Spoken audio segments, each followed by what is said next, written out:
Sam Hoi declared Macau's chief executive-elect after securing 98% of the vote. Health Chief Lo Chung-mao comments on medical incidents at public hospitals involving medical interns.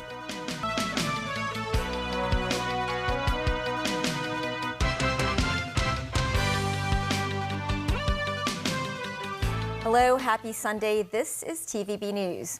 Former Macau top judge Sam Hoi has been elected as the enclave's next chief executive. He received 394 votes from Macau's election committee, or around 98% of the vote. Sam said he will showcase the government's leadership qualities and speed up efforts to develop and diversify the enclave's economy. Timothy Lee tells us more. Sam Hoi, the 62-year-old former top judge and sole candidate in the election, was declared the winner of the 6th chief executive election of Macau. The voting process took place at the China Portuguese-speaking country's commercial and trade service platform complex at 10 this morning. Among the 400 election committee members, 398 turned up to cast their votes, including former chief executives Edmund Ho and Fernando Chui, as well as businessman Lawrence Ho. Vote counting began about half an hour after all ballots were cast. Sam's assumption of the role of CE was confirmed when he secured more than 200 votes. The former top judge received a total of 394 votes, more than 98% of the ballots, while 4 remaining votes were blank votes. With all votes accounted for, Song Man-lei, president of the Enclave CE Electoral Affairs Commission, declared Sam the chief executive-elect. Some thanked the nation and the support of local residents and described the current moment as the best time for diversifying Macau's economy and raising the level of governance. He added that he will unite various sectors in the city and increase the well-being of the community. The former top judge further said he will not disappoint residents' expectations. Unlike his predecessors, Sam does not have a background in the business sector, and he will be the first Macau CE to be born on the mainland, having moved to the enclave in the 1980s. His tenure as chief executive will officially begin on the 20th of December with a 5-year term of office. Timothy Lee, TVB News. The Hong Kong and Macau Affairs Office congratulated Sam for his victory in the Enclave CE election and expressed hopes that he will unite the city and implement further reforms. In their congratulatory statement, the Hong Kong and Macau Affairs Office said the election process was successfully completed and reflected the Enclave's satisfaction with the former top judge. The body believes Sam will lead the Macau community towards an even better future. Incumbent Macau CE Ho Yat-seng, meanwhile, emphasized the current administration will ensure a smooth transition of power. Secretary for Health Lo Chung-mao said he had instructed the hospital authority to strengthen training for medical interns. This after 2 intubation incidents involving medical interns in public hospitals within half a year. The 2 incidents, which happened at Pamela Yu Nether Seoul Eastern Hospital and Queen Elizabeth Hospital, involved medical interns who failed to discover any errors when checking X-ray images. Lo admitted both blunders are part of a larger systemic issue. He said additional training for medical interns will begin this month. This, as authorities will also work with the medical schools of 2 local universities to review their teaching material and strengthen students' clinical training. A worker of non-Chinese descent died after falling from scaffolding in Ho Man Tin. The 50-year-old man of Nepalese descent was unconscious after the accident and was confirmed dead at Kong Hwa Hospital. The incident happened at an international school construction site on Man Phuc Road at around 11 a.m.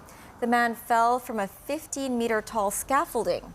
Police officers and representatives of the Labor Department arrived on site to investigate.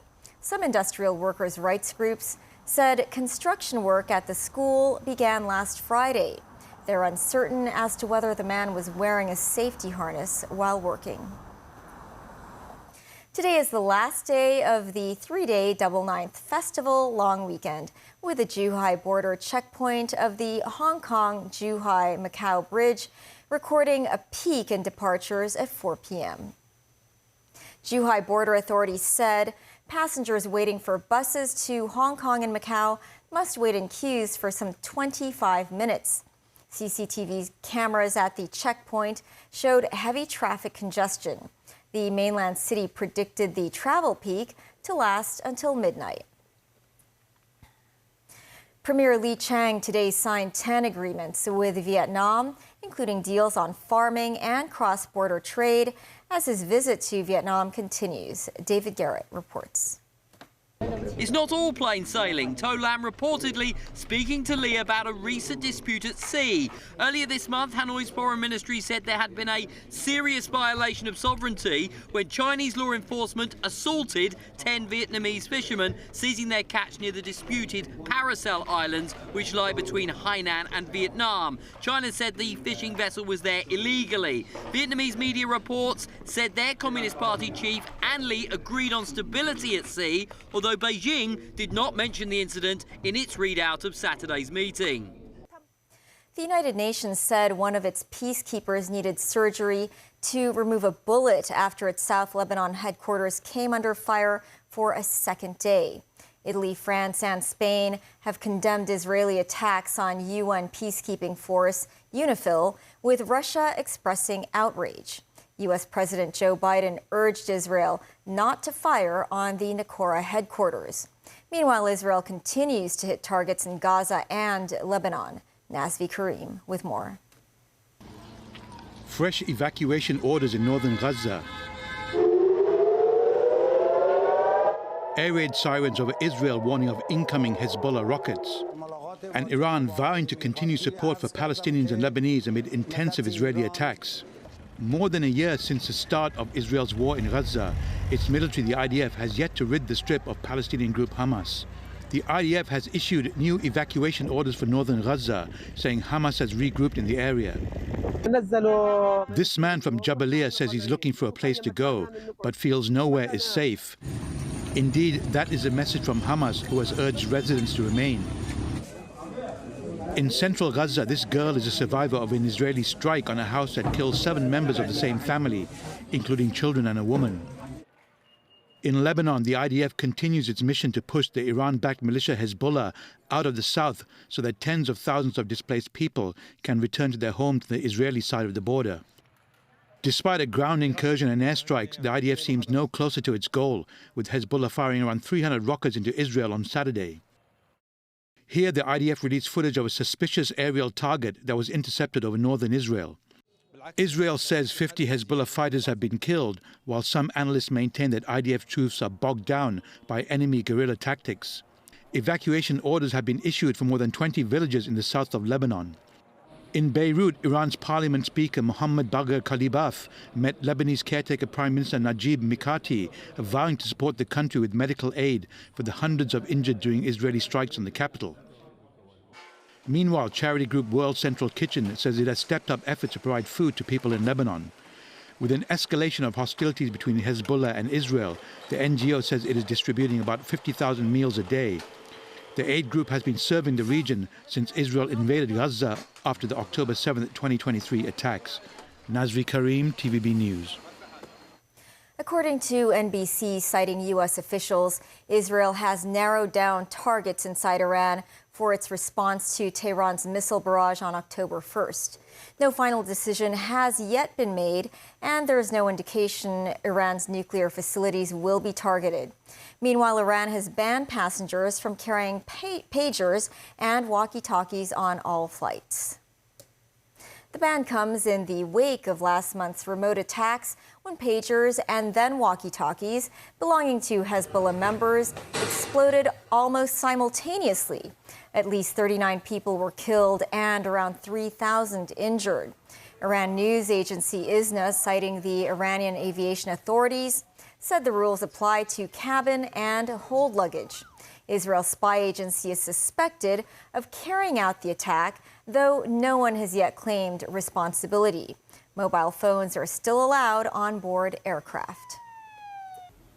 Still ahead, Kamala Harris releases her medical report, drawing contrast with rival Donald Trump. 6,000 cycling enthusiasts take part in this year's Hong Kong Cyclothon. And a report on the city's preparations for hosting some events of the National Games next year.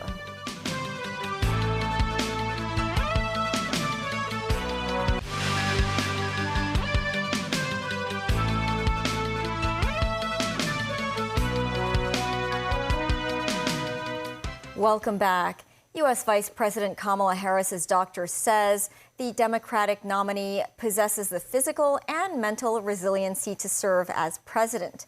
Harris was quick to say that election rival Donald Trump has revealed little about his health history, even after the assassination attempt 3 months ago. David Garrett reports. Kamala Harris said by doctors to be in excellent health. The 59-year-old releasing medical records, drawing a contrast between herself and 78-year-old rival, former U.S. President Donald Trump. I released my medical records, as has, I believe, every candidate for president of the United States except Donald Trump in this election cycle. And it's just a further example of his lack of transparency, that on top of his unwillingness to debate again, his unwillingness to do an interview with 60 Minutes, which again is part of the norm of what anyone running for president of the United States does. And I think that it's obvious that his team, at least, does not want the American people to see everything about who he is. Harris says Trump is not fit to lead. I invite the public to watch his rallies and be the decision maker on his acuity. In an unorthodox move, Trump rallied in deep blue California. But we have to win. Too big to rig. Earlier in Nevada, he told a Latino roundtable that their jobs are at threat from immigrants. More of the same in Harris's native state, where she was Attorney General. Trump says Harris's radical left are destroying the Golden State. California has the highest inflation, the highest taxes, the highest gas prices, the highest cost of living, the most regulations, the most expensive utilities, the most homelessness, the most crime, the most decay, and the most illegal aliens. Other than that, I think you're doing quite well, actually.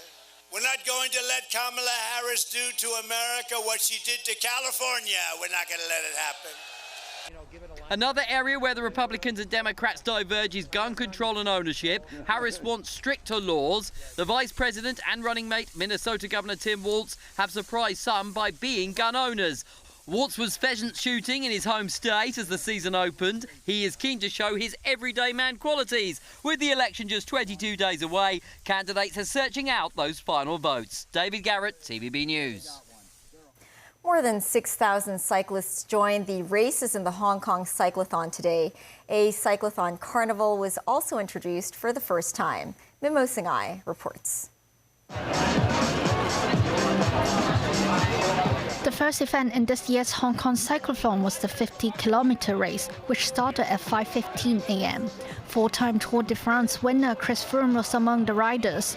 Yeah! From the starting point of Salisbury Road in Tsim Sha Tsui, cyclists must go through bridges and tunnels such as Chern Ting Tunnel and Tingo Bridge before finish off at Jordan Road flyover. What an amazing way to start the day this morning. Seeing Hong Kong by bike through all the main roads, it's just such a pleasure. I mean, I think these are roads that cyclists would never normally get the chance to enjoy. The 32-kilometer race started just before 8 a.m. While the race had the same start and finish points as the 50-kilometer event, people can cycle on Tingo Bridge for the first time. An accident happened during the race. Two cyclists stopped on the side of the highway because their bikes broke down.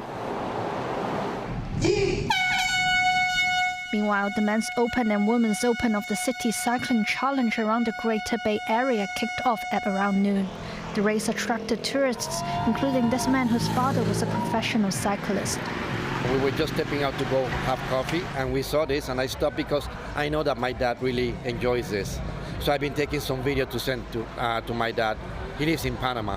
It reminds me of going to see my dad race in Panama when he was, younger. Just been having some dim sum in the hotel. So then we saw this and we thought we must watch it. Well, it's very exciting. And amazing how quickly they cycle. Extremely fast. Members of the public can also enjoy different activities and performances at the Cyclophone Carnival in the West Kowloon Cultural District. For instance, cyclists could shop cycling products or repair their bikes at these stores. Individuals could also take pictures at some photo spots after the races. News 9 TV News.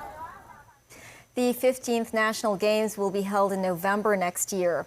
With around 1 year to go, the government's National Games Coordination Office has been recruiting volunteers and planning logistical arrangements for the contests. Jackie Lin spoke with the office's head on their latest preparations. For the first time, Hong Kong will co-host the National Games. From November 9th through the 21st next year, 8 sporting events will be staged in the SAR, including fencing, rugby sevens, beach volleyball, golf, triathlons, men's handball, men's under-22 basketball and track cycling, alongside events in Macau and Guangdong. Hong Kong will also host bowling as a mass participation event. Speaking with TVB News, Yeon Tak-keung, head of the National Games Coordination Office of the Culture, Sports and Tourism Bureau, said preparations are full steam ahead. Never before have we hosted this cross-border events such as the road bikes and also the marathon. Any logistical challenges? To choose a suitable route, is already a challenge, and also we would like to minimize the impact to the other users, to the road users. It's not an easy task. There will be staff and volunteers to help divert traffic with multiple locations under consideration, including the Hong Kong-Zhuhai-Macau Bridge. But that begs another question: manpower. Yeung says so far 30,000 people have applied to be volunteers, but training will be needed. Another manpower issue. Do we actually have enough umpires and referees for sporting events? If there's a need, we can ask the mainland authorities to provide supplementary resources to us. The fencing, handball and rugby events will be held at Kai Tak Sports Park. Yeung said they will not compete with other major entertainment events to be hosted at the park. Trial events will be undertaken too as rehearsals. For instance, the triathlon will take place in the central harbourfront and beach volleyball around Victoria Park. On the Hong Kong Commissioner for Sports, we know Sam Hoi stepped down and he's succeeded by George Choi, another government official. Some people have concerns that it's better to have athletes with frontline experience to really accommodate the sporting policies and come up with, have advice on the sporting policies. Do you agree with that? The Commissioner for Sports, it is carrying, it is responsible for formulating and implementing of sports policies. But of course, if the post holder is knowledgeable in sports, it could help. I think we should not say whether only a certain type of people can do the job. We can cast a vote neither. Jackie Lin, TVB News. That's the news. Thanks for watching. Bye for now.